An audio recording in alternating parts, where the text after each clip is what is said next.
Hello friends, I am Dr. A.B. Kamble, Assistant Professor in Department of Zoology, KBP Mahavidyalaya Pandharpur. I am going to explain the topic from BSc 1, Absorption.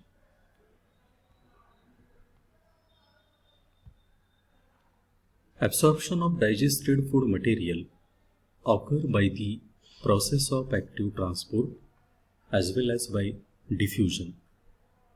Absorption is not take place in the buccal cavity and esophagus of the human being. With respect to the alimentary canal, in our stomach, water, alcohol, simple salt and glucose are absorbed. Below the stomach, our intestine. In the small intestine, absorption of all digested material take place, particularly in the jejunum. Small intestine has a special structure that increases the surface area of small intestine for the absorption of digested food. In the wall of small intestine, villi are present. If we look at the single villus, there is a finger-like or leaf-like projections having blood capillaries and a blind lymph duct called lacteal. So each villus is covered by epithelial cells which are having the microvilli on their surface. The digestive products are absorbed mainly by the active transport, passive transporter of the diffusion, facilitated transport and endocytosis. Now we first of all observe the active transport. It involves the movement of substance across the membrane of the absorbing cell against an electrical or chemical gradient. So energy is utilized during this process. During active transport, the substance that is to be carried across the membrane is temporarily bound to another substance that transport it across the cell membrane where it is released.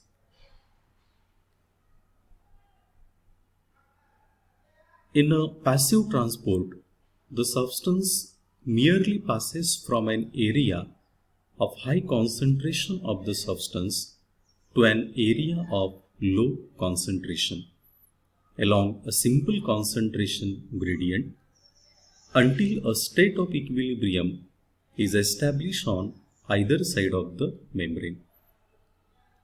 This process requires neither energy nor carrier.